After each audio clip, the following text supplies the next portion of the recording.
அனைவருக்கும் வணக்கம். நல்ல சமூகம் உருவாகணும், அதுக்காக நான் உங்கள் பிரபாகரன் பேசுறேன். அபினேஷ், நிதின் ஷாய், வெங்கடேஷ் அப்படிங்கிற இவங்க 3 பேரும் ஃப்ரெண்ட்ஸுங்க, காலேஜ் ஃப்ரெண்ட்ஸு.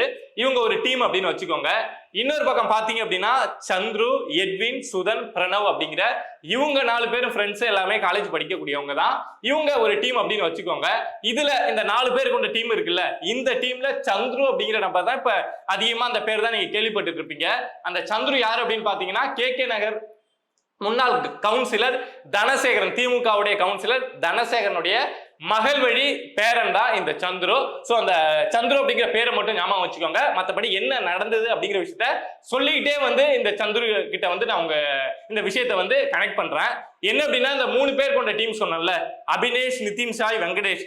இந்த வெங்கடேஷ் அப்படிங்கிற நபர் சென்னை அண்ணா நகர் திருமங்கலம் பகுதியை சேர்ந்த +2 படிக்கக்கூடிய ஒரு மாணவியை ஒன் சைடா லவ் பண்ணியிருக்காங்க. சோ அந்த மாணவி என்ன பண்றாங்க அப்படின்னா, இந்த சந்துரு டீம் இருக்குல்ல, அந்த சந்துரு டீம்ல இருக்கக்கூடிய பிரணவ் அப்படிங்கிற நபர்கிட்ட இத மாதிரி வெங்கடேஷ் என்ன டார்ச்சர் பண்றான், என்ன ஒன் சைடா லவ் பண்றான், என்ன அங்கங்க டிஸ்டர்ப் பண்றான் அப்படின்னு சொல்லிட்டு பிரணவ் கிட்ட அந்த விஷயத்த சொல்றாங்க. இது இயல்பா நடக்கக்கூடியது. அதுவும் காலேஜ் படிக்கக்கூடிய ஸ்டூடெண்ட்ஸ் இருக்காங்க அப்படின்னா, ஒரு மாணவி +2 படிக்கிறாங்க அப்படின்னா இத மாதிரி வந்தா இத மாதிரி பிரச்சனை அப்படிங்கறத நம்ம ஆல்ரெடி நிறைய பார்த்துட்டோம். சோ அப்படி பிரணவ் கிட்ட சொல்றாங்க.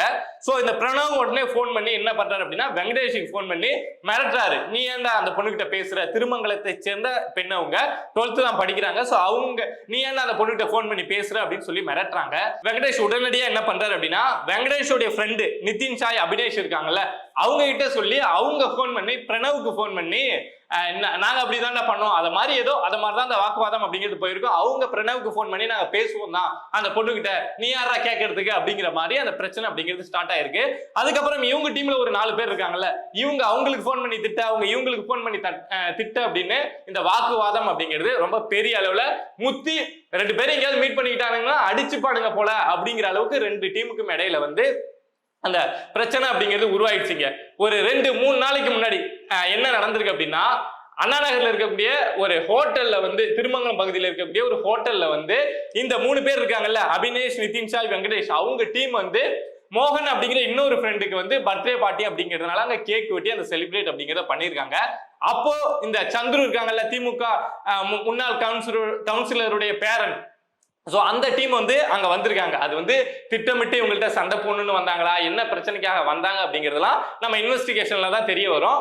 அந்த இவங்க பார்ட்டி கொண்டாடிட்டு இருக்க அந்த இடத்துக்கு வந்திருக்காங்க. சோ அங்க பேசுறப்போ இந்த வாக்குவாதம் அப்படிங்கிறது அதிகமா இருக்கு. இந்த பிரணவ் இருக்காருல்ல, அவர் என்ன நினைச்சிருக்காருன்னா, நம்ம டீம்ல தான் திமுக நபருடைய பேரனே இருக்காப்லையே, இவர் ஏதாவது மிரட்டினார்னா அவங்க பயந்து போயிடுவானுங்க அப்படின்னு நினைச்சிருக்காரு. பட் சந்துரு சொல்லியுமே அந்த எதிர் டீம்ல இருந்த அந்த 3 பேர் அடங்கி போற மாதிரி இல்ல.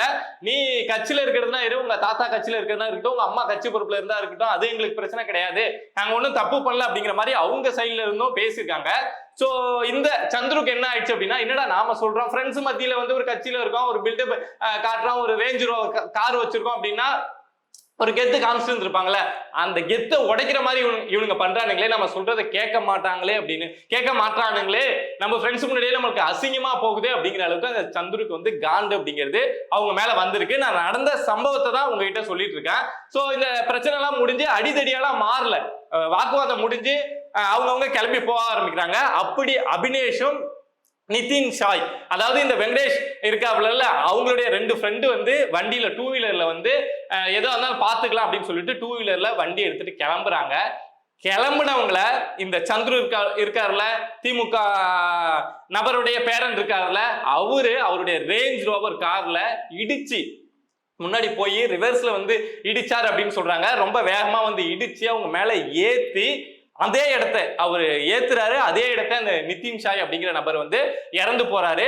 அபினேஷ் அப்படிங்கிற நபருக்கு நிறைய அடிபட்டு மண்டையில எல்லாம் பிராக்சர் ஆகி அவரை இப்ப மருத்துவமனையில சேர்த்திருக்காங்க. சோ இதுதான் நடந்த பிரச்சனை அப்படிங்கிறது. நீங்க இந்த சந்துரு திமுக முன்னாள் கவுன்சிலருடைய பேரன் இந்த கொலை வழக்குல சிக்கி இருக்கார் அப்படிங்கிற விஷயத்த கேள்விப்பட்டுட்டே இருந்திருப்பீங்க. சோ இந்த சம்பவத்துல நடந்தது இதுதான். அதுக்கப்புறம் இந்த கொலை பண்ணிட்டாங்க. ஆனா அதுக்கப்புறம் இந்த காவல்துறை எப்படி மூடி மறைக்க ட்ரை பண்ணாங்க, என்னென்ன விஷயம் நடந்திருக்கும் அப்படின்னு உங்களாலேயே யூகிக்க முடியல. என்ன நடந்திருக்கு அப்படின்னா, ஃபர்ஸ்ட் அந்த இறந்து போயிட்டாங்க, இன்னொரு நபரை மருத்துவமனைக்கு கூப்பிட்டு போயிட்டாங்க. நிதின் ஷாய் இறந்துட்டாரு, அபினேஷை மருத்துவமனைக்கு கூப்பிட்டு போயிட்டாங்க. காவல்துறை ஃபர்ஸ்ட் இதை என்ன சொல்லியிருக்காங்க அப்படின்னா, ஆக்சிடென்ட் இது, யாரோ ஒரு கார் ஓட்டிட்டு போன நபர் வந்து இவங்களை அடிச்சு போட்டுட்டு காரை நிறுத்தாம போயிட்டாரு அப்படின்னா ஃபர்ஸ்ட் காவல்துறை தரப்புல இருந்து இந்த விஷயம் இன்ஃபர்மேஷன் அப்படிங்கிறது லீக் ஆகுது. ஆனா இவங்க 2 பேருடைய நண்பர் வெங்கடேஷ், இது இல்லாம அங்க பர்த்டே பார்ட்டிக்கு வந்த சில நபர்கள் இருக்காங்கல்ல, அவங்க சொல்றாங்க இத மாதிரி பிரச்சனை நடந்தது, சோ அதனால இவங்க இந்த டீம் தான் இவங்களை அடிச்சாங்க அப்படின்னு சொல்லிட்டு அவங்க வந்து காவலர் நிலையத்திட்ட சொல்றாங்க, காவலர்கள்ட்ட சொல்றாங்க. பட் காவலர்கள் இவங்க சொல்லக்கூடிய எதையும் முழுசா ஒத்துக்கிற மாதிரி இல்ல, ப்ராப்பரான ரெஸ்பான்ஸ் அப்படிங்கிறது கொடுக்கல. ஏன்னா அந்த டீம்ல வந்து சந்துரு அப்படிங்கிற நபர் இருக்காரு, இவரு அப்படிங்கிற அந்த தகவல் அப்படிங்கிறது காவல்துறைக்கு போயிடுச்சு. காவல்துறையும் இதை கண்டுக்கல. ஏன்னா அரசியல் ரீதியா ஒரு அழுத்தம் அப்படிங்கிறது கொடுத்தாங்க அப்படின்னா சரி அப்படியே அந்த கேஸை ஓட்டி விட்டுலாம், ஒரு 3-4 நாள் ஆச்சுன்னா அப்படியே ஓட்டி விட்டுலாம் அப்படின்னு தான் முயற்சி அப்படிங்கிறத பண்ணிருக்காங்க. பட் இந்த விஷயம் வெளியில மீடியாவுக்கு தெரிய வருது. காவல்துறைக்கு வந்து ஒரு அழுத்தம் உருவானதுனால என்ன பண்றாங்க அப்படின்னா, அங்க இருக்கக்கூடிய சிசிடிவி ஃபுட்டேஜ் எல்லாம் போய் பாக்குறாங்க. சோ என்ன நடந்தது, இவங்க சண்டை போட்டது எல்லாமே அந்த ஹோட்டலுக்கு வெளியில ரோட் சைடுல நின்று தான் சண்டை போட்டாங்க அப்படின்னு சொல்றாங்க. அதாவது வாக்குவாதம் பண்ணாங்க அப்படின்னு சொல்றாங்க. சோ அந்த வாக்குவாதம் பண்ணது, இந்த சந்துரு வந்து காரை எடுத்துட்டு போயிட்டு வந்து இவங்க மேல ஏத்துனது எல்லாமே பதிவாயிருந்ததுனால வேற வழியே இல்லாம காவல்துறை சைடுல வந்து இவங்க இருக்காங்கல்ல, இவங்க ஃப்ரெண்ட்ஸ் குரூப், சோ இவங்களை கைது பண்ணும் அப்படிங்கிற அந்த இடத்துக்கு தள்ளப்படுறாங்க. சோ அந்த நேரத்துல இந்த சந்துரு அப்படிங்கிற நபர் வந்து எல்லா இன்ஃபர்மேஷன் கொடுத்திருப்பாங்க. இத மாதிரி தெரிஞ்சிருச்சு, நீங்க தான் பண்ணீங்க அப்படின்னு வெளியில தெரிஞ்சிருச்சு, மீடியா பேசிடுச்சு, சோ நீங்களே வந்து அப்ரூவர் ஆயிட்டீங்க அப்படின்னா இந்த கேஸை மூவ் பண்றதுக்கு ஈஸியா இருக்கும் அப்படின்னு சொல்லியிருப்பாங்க. சோ சந்துருவே வந்து காவல் நிலையத்துல வந்து அப்ரூவரா மாறிடுறாரு. பட் அவர் தரப்புல இருந்து என்ன சொல்லியிருக்காரு அப்படின்னா, அவங்க வந்து எங்களை கல்லாலெல்லாம் அடிக்க ட்ரை பண்ணாங்க, கல்லெல்லாம் விட்டு கெடாசினாங்க, சோ அதனால பயத்துல ஏத்திட்டேன் அப்படிங்கிற மாதிரி சந்துரு சொன்னார் அப்படின்னு சொல்லி ஒரு தகவல் வெளியாகுது. இன்னொரு பக்கம் இந்த கேஸை ஒண்ணும் இல்லாம பண்றதுக்காக சந்துரு கார் ஓட்டவே இல்லை. இந்த திமுக நபருடைய பேரன் வந்து கார் ஓட்டவே இல்லை, அவருடைய ஃப்ரெண்டு ஒரு நபர் வந்து கார் ஓட்டினாரு அப்படின்னு சொல்லிட்டு அந்த கேஸை மாத்திடலாம், அப்படி இப்படி மழுப்பிடலாம் அப்படின்னு ஒரு முயற்சி அப்படிங்கிறது நடந்துட்டு இருக்கு அப்படிங்கிறது இன்னொரு செய்தியா வெளியாகுது.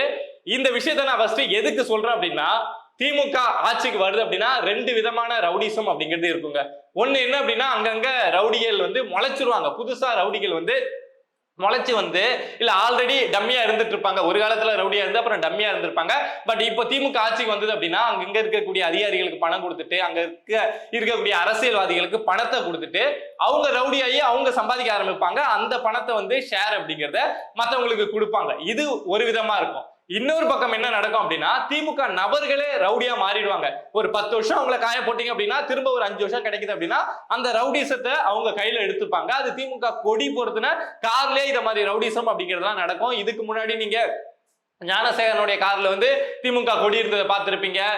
ஈசிஆர்ல வந்து ஒரு 4 பெண்களை வந்து ஒரு கார் துரத்திட்டு போச்சு, அதுல வந்து திமுகவோட கொடி இருந்தது பார்த்திருப்பீங்க. சோ அப்படி பார்க்கணும் அப்படின்னா இப்போ இந்த சந்துரு விஷயத்திலயும் எடுத்தோம் அப்படின்னா இவரும் திமுக கொடி கார்ல வச்சிருந்தாரா இல்லையான்னு தெரியல, ஆனா அந்த கார் அந்த பணம் எல்லாமே திமுக வழியா சம்பாதிச்சதுதான். அவங்க தாத்தா ஒரு இதுக்கு முன்னாடி கவுன்சிலரா இருந்தவர், ஆனா இந்த சந்துரு காலேஜ் படிக்கிறாப்ல. ஆனா அந்த சந்துரு பயன்படுத்தக்கூடிய கார் ரேஞ்ச் ரோவர் அப்படின்னா நீங்க புரிஞ்சுக்கோங்க இந்த விஷயத்துல என்ன நடந்திருக்கும் அப்படிங்கிறத.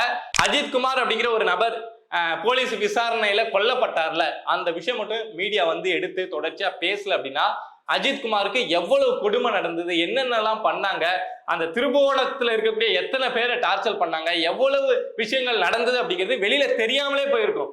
அஜித் குமார் வந்து பாத்ரூம்ல வழிக்கு விழுந்து இறந்து போயிட்டாரு, இல்ல பிக்ஸ் வந்து அவங்க எஃப்ஐஆர்ல போட்ட மாதிரி பிக்ஸும் இருந்துதான் இறந்து போயிட்டாரு அப்படின்னா இன்னும் தமிழ்நாடு நம்பிட்டு இருப்போம், அந்த கேஸை மறந்து போயிருப்போம். ஆனா மீடியாக்கள் தொடர்ச்சியா பேச அதுக்குள்ள என்னென்ன விஷயங்கள் இருக்கு அப்படின்னு ஒண்ணா தெரிய வந்துதான் அஜித் குமார் இப்ப அதுக்கு நீதி கிடைச்சிருமா அப்படின்னா தெரியல. அதுக்கான போராட்டம் அப்படிங்கிறது இன்னும் நீண்டுகிட்டே இருக்கு, போயிட்டே இருக்கு. ஆனா அஜித் குமார் அப்படிங்கிற ஒரு நபருக்கு இவ்வளவு விஷயம் நடந்திருக்கு அப்படின்னு தெரிய வந்தது மீடியாவால தானே. சோ அதே மாதிரிதான் இந்த சந்துரு வழக்குலயும் இந்த சந்துரு வந்து ஈஸியா தப்பிச்சிடக்கூடாதுல, இப்படி ஒரு அரக்கத்தனமா வேணும்னே பிரச்சனைனா காலேஜ் படிக்கக்கூடிய பசங்களுக்குள்ள வர்றதுதாங்க. ஆனா கார் இருக்கு, நான் ரேஞ்ச் ரோவர் கார் வச்சிருக்கேன், எங்க தாத்தா திமுகவில் இருந்தாரு, எங்க அம்மாவும் திமுகவில் இருக்காங்க அப்படின்னு சொல்லிட்டு 2 பேர் வண்டியில போறவங்கள வேணுனே காரை விட்டு ஏற்றி கொள்றது அப்படிங்கிறது எவ்வளவு ஒரு கொடூரமான மனநிலை அப்படிங்கிறத நீங்க யோசிச்சு பாருங்க.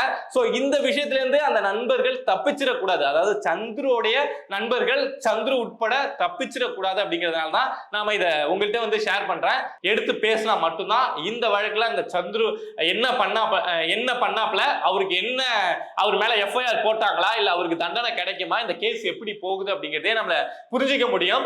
நாம எடுத்து பேசுறது, மீடியாக்கள் எடுத்து பேசுறது அப்படிங்கிறது அந்த காவல்துறைக்கு நேர்மையா நடக்கிறதுக்கு ஒரு அழுத்தம் அப்படிங்கிறத உருவாக்கும். சோ அதுக்காக தான் எடுத்து பேசுறோம். இத மாதிரி சொசைட்டில நம்ம சுத்தி நடக்கக்கூடிய விஷயங்கள், அது அரசியல் சார்ந்த விஷயமா இருக்கலாம், எதுவா இருந்தாலும் நீங்க தெரிஞ்சுக்கணும் அப்படின்னு நினைச்சீங்கன்னா மறக்காம பிரபா டாக்ஸ் சேனலை சப்ஸ்கிரைப் பண்ணி சப்போர்ட் பண்ணுங்க. நீங்க இருக்கீங்க அப்படிங்கிற நம்பிக்கையில தான் நான் இங்க உட்காந்து பல விஷயங்களை எடுத்து பேசிட்டு இருக்கேன். நன்றி.